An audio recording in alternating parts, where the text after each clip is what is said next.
All points ready. Begin. Go, go, go!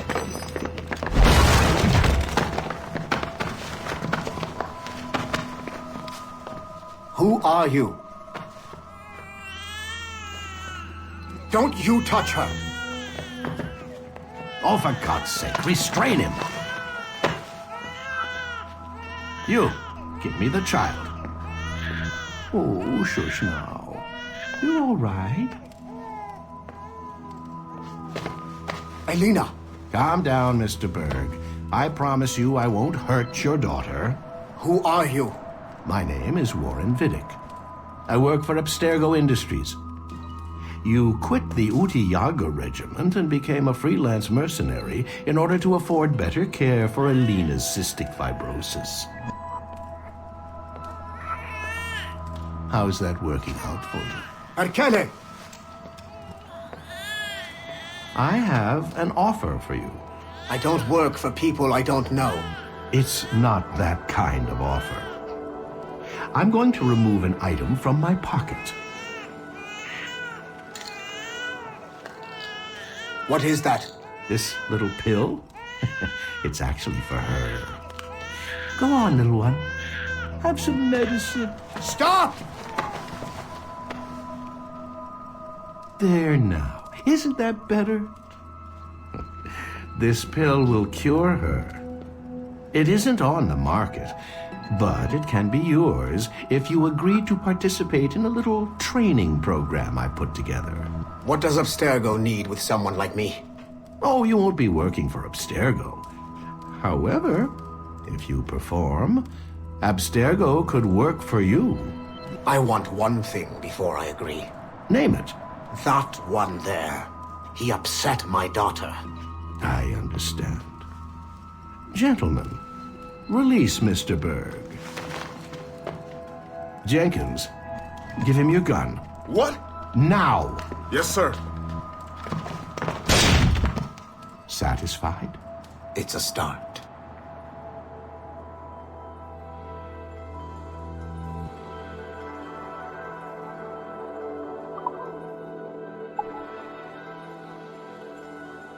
Otso Berg, the big star of the Animi training program. Show me what you've got, you arrogant prick. If you insist, Master Cross.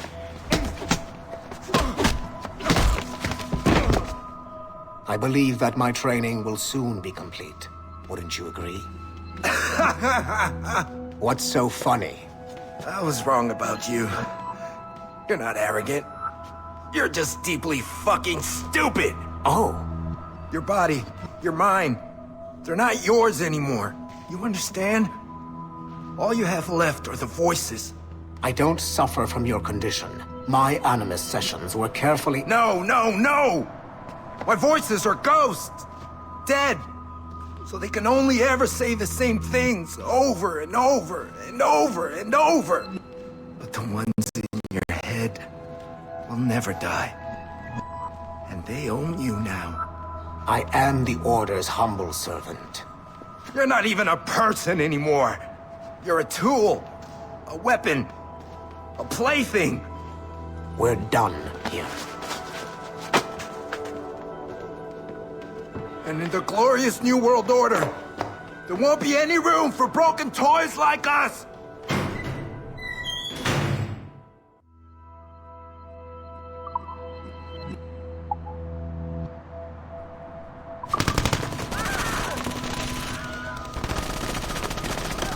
The kill box is live. Sorkin's picking off the stragglers as they escape. Good. Proceed to stage 2. All points, the word is given. Stage 2 is a go. I repeat, stage 2 is a go. Get those doors down. 3, 2. Adriano Maestranzi, I have come for you. What's he holding? Vittoria agli assassini. Bomb! Berg! Sigma team? Anyone, do you copy?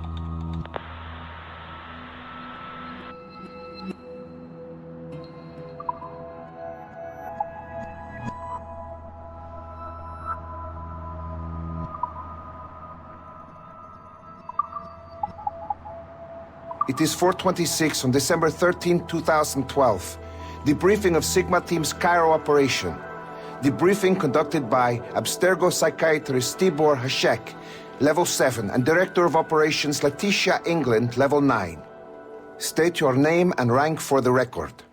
Juhani Otso Berg, service number OP-114-8506-B, Master Templar. How would you classify the result of your Cairo mission, Master Berg? I would call it a complete success. The new Sigma team performed admirably. That's going a bit far, don't you think? The target, William Miles, was apprehended and the first civilization artifact was retrieved. Both were handed off to Warren Vidic without incident. May I ask how you would rate the mission? We're pleased with the results, but not with the methods with which you achieved them. I see. May I ask why? You went off mission. You were supposed to apprehend the target at the airport, not at the museum. When the target emerged from the plane, he was posing as a tour guide for a class of high school students on a field trip. A member of Sigma team informed us you aborted the mission then and there. I will not deny this, but tell me, who talked? I cannot reveal that. No matter, I will find out on my own. Back to business. The target was very smart, but also very sloppy. Explain. The target possessed advanced counter-surveillance techniques, but lacked the skill to implement them properly. The target was trained as an assassin since birth. I am aware. However, it has been many years since he was an active field agent. He must have been very desperate to go himself, as these days he is more of a talker, a puppet master. And what are you? A predator. A predator who defied orders because of the presence of some schoolgirls. I prefer to think of myself as one who can choose the most opportune time to strike. The last time I followed orders to the letter was in Florence. That did not end well for anyone. Was it that? Or did the students perhaps remind you of your daughter? I separate my work and personal life completely. Your daughter's recovery has been remarkable. I do hope her progress continues. Please, don't. I beg your pardon. I find your attempt to threaten my child vulgar and unnecessary. Explain. Abstergo's pharmaceuticals have given my child a chance at a life free from pain. And I have at last found what I believe to be my calling in life. And for that, we expect obedience. For that you have my loyalty. The involvement of the children in Egypt compromised the original mission. Nothing more. We already have one Master Templar that we can barely control. I don't like the idea of having two loose cannons out there. With all due respect to Master Cross, while he is gifted, he is mentally disturbed. We mean no disrespect, but after losing your team in Florence, we felt a need to keep a close eye on you.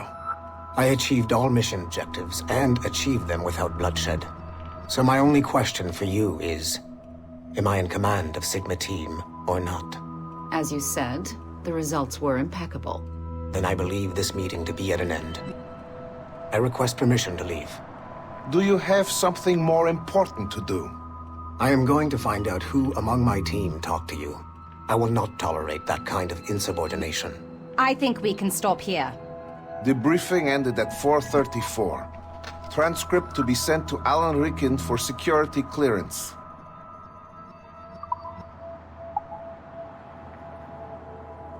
Okay. The numbskull is in another Animus session, and I've required caffeine. All is right with the world. Good. This isn't really your kind of mission, is it, boss? Every mission is important in its own way. Still, I bet you'd rather be out with the rest of the team, hunting Sean Hastings or something. Wouldn't you? Hell yeah. I want a front row seat for that show. Any word from Sorkin? He's scheduled to update me in 43 minutes. Good. Can I ask you something? Of course. What's it like, using an Animus? I went through the Animi training program. It felt like the drills we used to do in the UT Jaeger. You never use a normal Animus like this one? To relive your own genetic history? Only once. Really? Who were you? I was a young man. On the Viking raid on Lindsifarne. 793, northeastern coast of England. Sorry, history nerd. So, How was it? It was summer. Good sailing weather. The monastery was a center for religious studies, and we crashed into the city like a tidal wave. And? We pillaged and burned. They thought we were demons. The details of the memory were so vivid. I lost myself in the bloodlust. I defeated a Saxon, a great warrior, but did not want to kill him. I invited him to join our clan. Ah, Norse adoption rituals. The chance to sail the world with the Vikings. Yes, a chance to see the world as it really is. What happened then? He wept. Then he cried out that God had abandoned his people and that nothing remained but chaos. I felt such pity for him. I killed him without a second thought. After we're done here, are we gonna have to kill the numbskull? We will see.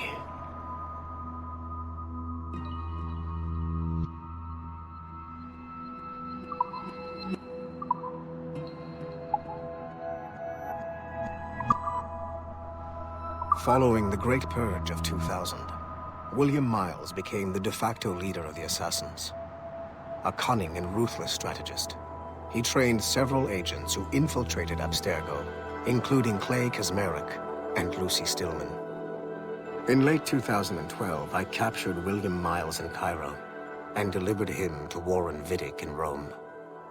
Miles' son, Desmond, attacked Abstergo, killed Vidic and Master Templar Daniel Cross. He fled to a First Civilization temple in New York. On December 21st, Desmond Miles was killed inside the precursor structure. The grieving William Miles went underground and left the Brotherhood in the hands of Gavin Banks. Banks led a small team across the globe, attempting to rebuild assassin cells. We have confirmed sightings in Kyoto, Moscow, and Paris. Miles resurfaced in late 2013, and we have confirmed his involvement in the infiltration of Abstergo Entertainment Montreal by the assassins Sean Hastings and Rebecca Crane. Both Miles and Banks remain at large. Agent Acosta has tasked the Akashic satellite Plexus to sweep the planet for traces of assassin activities. We have yet to locate them.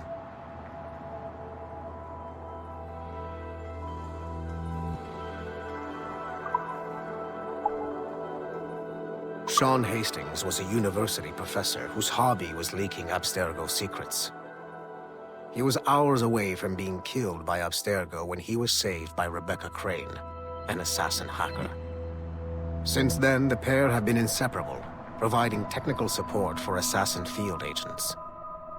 Hastings and Crane infiltrated Abstergo Entertainment Montreal in late 2013, and were responsible for the theft of classified information. It is unclear if they planted the virus currently affecting the Helix servers, or if they merely left the door open for other hackers to exploit. Rebecca Crane's skills are not to be underestimated. She created the Animus 2.0, an assassin version of Warren Vidic's original machine. It appears that she was also largely responsible for establishing a new, more secure assassin network.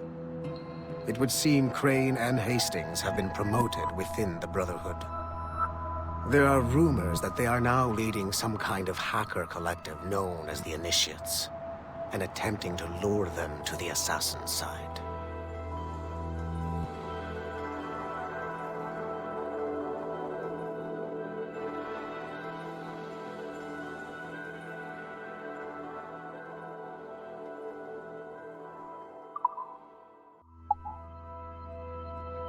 Details of Harlan T. Cunningham's life were difficult to acquire, as many traces of his identity before becoming an assassin were altered or erased by Gavin Banks.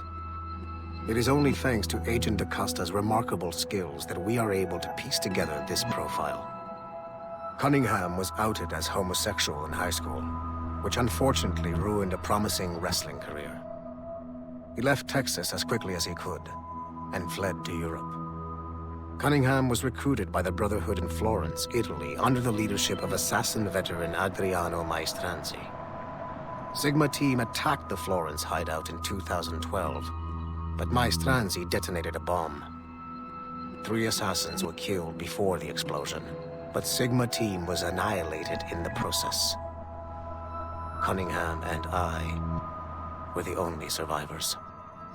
Cunningham was last sighted in Rotterdam, alongside Arend Schutt, a former mixed martial arts champion who also suffered a career backlash when he came out as homosexual. It is clear that Cunningham is mentoring Schutt in the ways of the Brotherhood. Although physically gifted and extremely dangerous, Schutt is a poor choice as an assassin. He is incapable of keeping a low profile and will compromise the Brotherhood, despite himself. Recently, Cunningham stole a piece of Eden from an Abstergo facility in Rotterdam. During the operation, Schutt was charged to attack Abstergo employees throughout the city to draw attention away from his mentor. Although Sigma Team managed to reclaim the item, both Cunningham and Schutt escaped. I will not allow Cunningham to get away from me a 3rd time.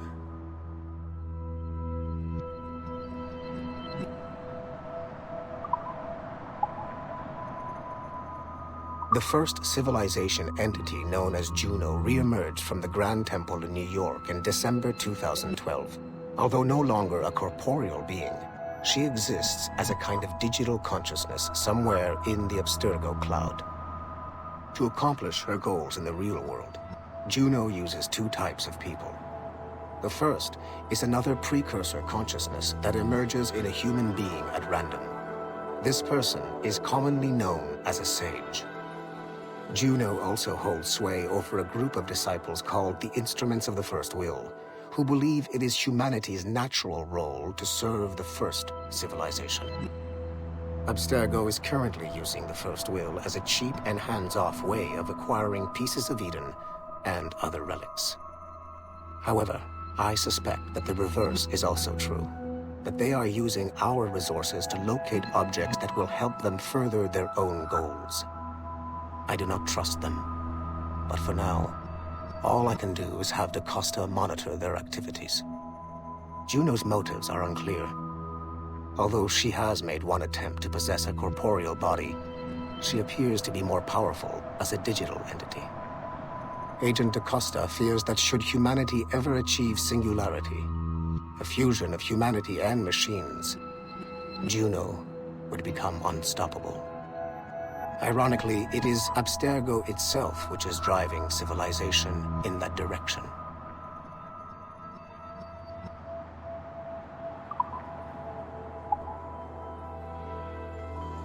Given the nature of our current investigation, I have been looking at other assassins who, despite themselves, have helped the Templar cause.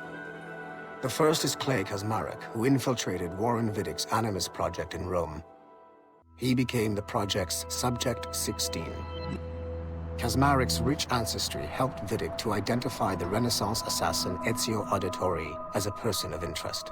Driven mad by overexposure to the Animus, he committed suicide.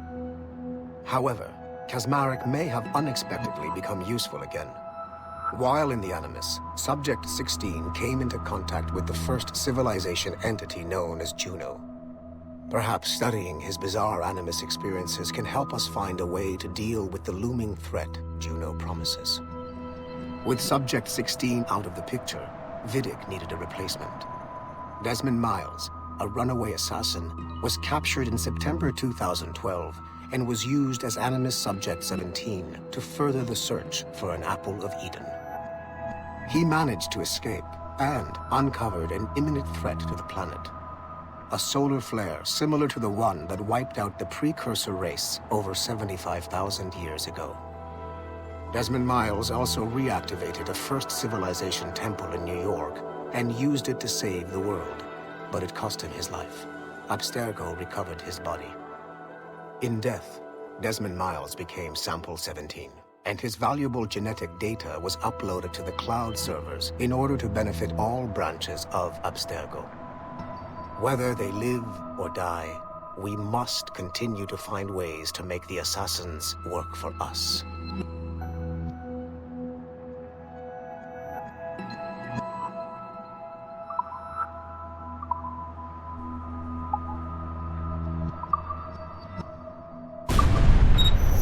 The assassins would have you believe that Mualim was a great mentor who became corrupted with greed, and that he schemed with the Templars to acquire an apple of Eden. I see instead a shrewd and cunning leader, a man who used his best assassin, Altair ibn Lahad, to eliminate his conspirators in order to keep the apple for himself, so that he could use it to enforce world peace. While it must be stated unequivocally that Mualim was not a Templar, it is interesting to me that his vision of peace was more in line with Templar philosophy than assassin. In the past, both sides had the same goal, that of peace. Our only difference was how we chose to achieve it. Had Mualim not been killed by Altair and allowed to carry out his plan, perhaps we would not be fighting now. It was only after Altair reformed the Brotherhood with its new ideals of free will that the conflict truly escalated and spread across the planet. For if the so-called wise man of the mountain can see things from our point of view, surely the same can be said for other assassins.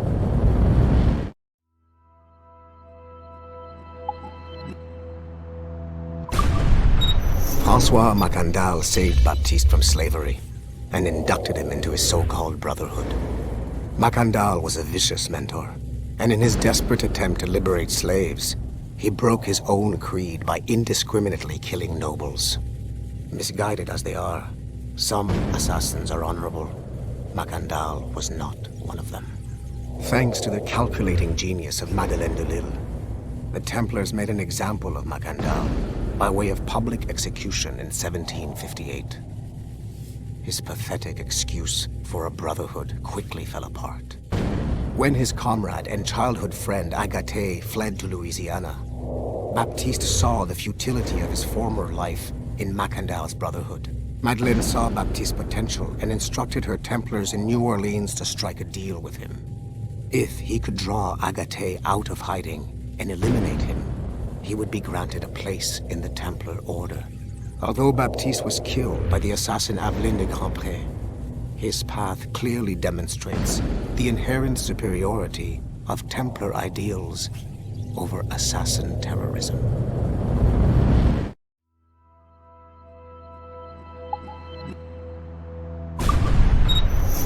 Duncan Walpole rose through the ranks to become a master assassin, but he was restricted by a brotherhood which chose to send him across the ocean to the West Indies, rather than find a way to nurture his potential. Once there, Duncan attracted the notice of Laureano Torres, former governor of Cuba and Templar Grand Master. Through their correspondence, Torres offered a less violent way to achieve their mutual goals, by using precursor artifacts as a surveillance system, rather than the murders and scheming favored by the Brotherhood. Sadly, Duncan was killed by a pirate before the Templars could help him achieve his potential. Although Duncan's story does not have a happy ending, it clearly demonstrates that the Templars' highest goals of peace and order need not exclude personal success and achievement.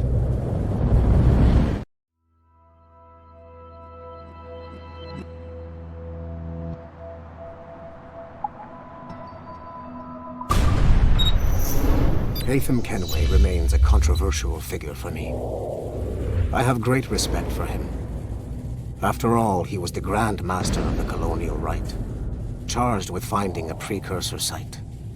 Haytham was cunning and ruthless, but he had a streak of emotional weakness that ultimately triggered his downfall. He lost his father when he was a child, and the British Grand Master Reginald Birch raised him to become a Templar Knight. Haytham eventually learned that his father, Edward, had been an assassin. That he chose to stay a Templar, rather than follow in his father's footsteps, indicates to me that he believed he was already on the right path. When Haytham discovered that Birch was the one who murdered his father, he and his sister killed him in revenge. I believe this was the beginning of his downfall. Templars kill for efficiency, not petty emotions. When he discovered that his son Connor was an assassin working against him in the colonies, the same emotional weakness stayed his blade. A pity Connor did not show him the same mercy.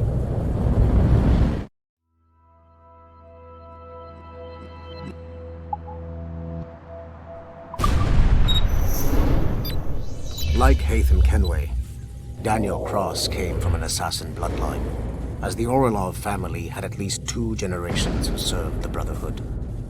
Daniel Cross's history of drug addiction and Animus-induced psychosis should not take away from his many accomplishments for the Templar cause. Under the influence of Warren Vidic, he was planted into the Brotherhood and earned their trust, eventually meeting their reclusive mentor. Then his subliminal programming activated, and he killed the mentor, triggering the first great purge of the modern age. Mualim, Haras, Vali Sel Tradat, Baptiste, Duncan Walpole, Haytham Kenway, Lucy Stillman, Daniel Cross. These are but a few prominent examples of something I've always felt. That there will always be assassins who are willing to abandon their cause to serve ours. Yet there is no one who embodies this idea better than Shay Cormac. And I want the assassins to confront this painful reality.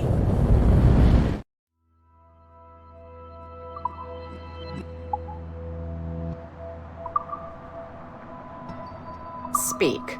Why has Violet DaCosta been removed from Sigma Team? I'm reassigning our assets as I see fit to align with the goals of the Phoenix Project. The Phoenix Project? Sigma Team would be of more use hunting down the remaining assassins. Let Delta Team hunt precursor relics instead. Those relics are the key to sequencing First Civilization DNA. Accomplishing that goal will in turn make the assassins even less of a threat than they are now. Be that as it may, Agent DaCosta should not be wasted on something like Abstergo Entertainment. Last year's fiasco with the Sample 17 project showed me that Abstergo Entertainment is more than just a disposable subsidiary. It's the best resource we have to finding new pieces of Eden. It is a weak link that has been compromised by our enemies time and time again. All the more reason to have DaCosta secure their access to the cloud servers. We're confident that Melanie LeMay won't fuck it up, like Olivier Garneau. Bringing a civilian like that into our ranks is also unwise. Time will tell with Miss LeMay, but she handled the John Standish situation with an even hand. She helped us discover the existence of sages, and in doing so, has done more for Phoenix than you have, Mr. Berg. She also continues to ignore the presence of the instruments of the First Will within her operation. Those whack jobs are actually useful to us for now. They're a cheap source of relics we can exploit. If they become too much of a problem, we'll deal with them with the same efficiency we deal with the assassins. Giving the assassins time to regroup is a tactical mistake. We should strike them now while they are at their most vulnerable. We value your passion and expertise, Mr. Berg, and your concerns have been noted. Now pack your bags. You've got a busy year ahead of you.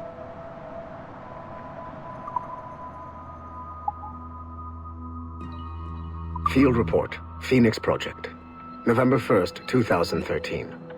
Agent DaCosta alerted me to a possible lead on the Koh-i-Noor diamond. A replica can be found among the crown jewels of England. However, the true diamond is a powerful piece of Eden and has been lost for centuries. Jot Sura is a programmer at Mysore Tech, a company working with Abstergo Entertainment to release a variant of the Animus headset to Asia, called the Brahman device. He's been associating with Siobhan Dami, the sister of Jadseep Dami, a known assassin.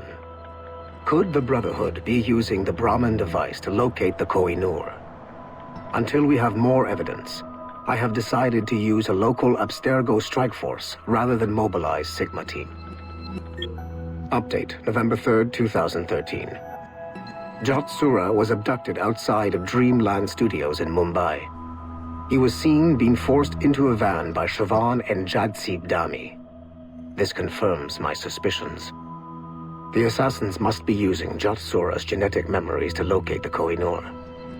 I have authorized the local Abstergo soldiers to engage and eliminate the assassins, with instructions that the Brahmin device must be kept intact.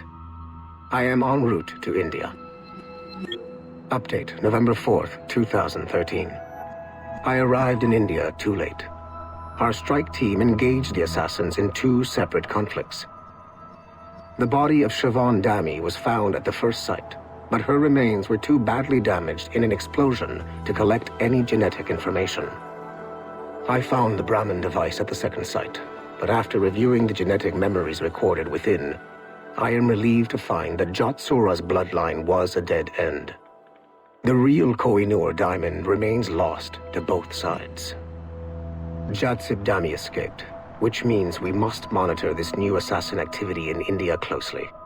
I am closing this file and proceeding to my next mission.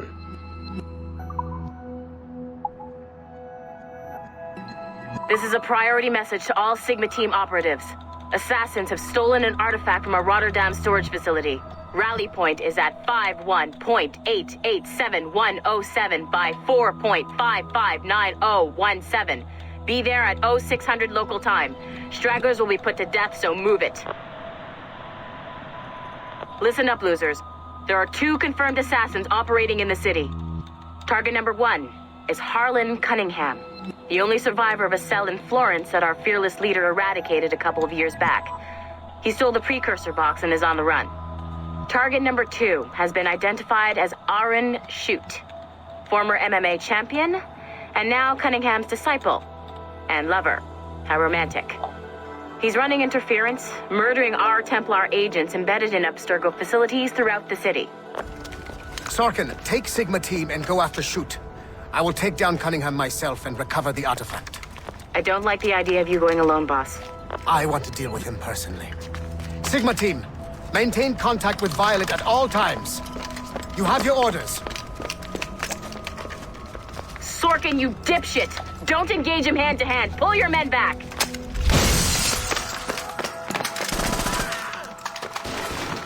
Get some! He's got my gun! Sniper 1, do you have a shot? Negative. He's using Sorkin as a shield.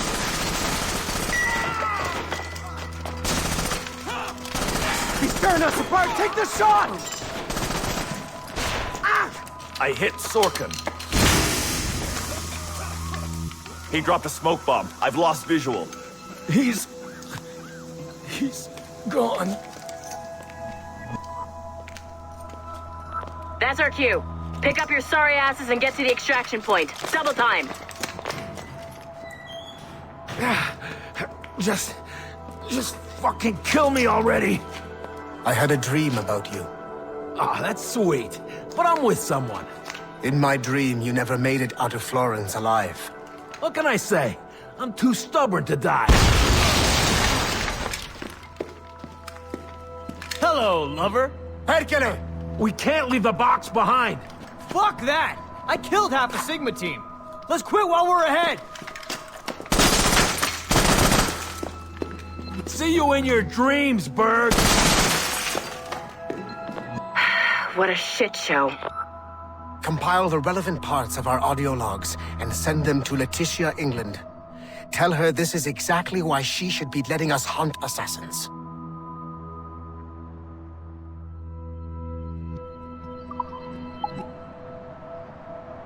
Hey, boss. Calling from Germany? Yes, I am in Essen, searching for an artifact called the Ankh of Isis. Can you tell me anything about it?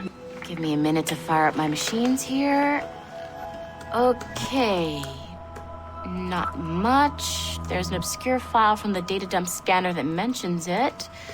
It was allegedly 14th century Germany, where an assassin named Lucas Zergberg fought a Templar offshoot called the Brothers of the Cross. How original. That's the file that led me to this bland shit pile. Is there anything else? Anything outside of Abstergo official records? Nobody's ever seen the thing. There's all kinds of stories about its history. From Roman Gallia, Egypt during the Middle Ages, and even a cell of modern-day assassins. Oh. And it apparently raises the dead. Is there any evidence to support this? None at all. You know what I think? I think this is bullshit the assassins are spreading around so that people like us waste our valuable time sniffing after it. Smells like a trap. Agreed. Keep an eye out for new information about the Ankh. While it may not lead to an artifact, we may be able to follow the data back to some assassins. You got it, boss. Where are you off to next? Cuba. I'm going to excavate the observatory.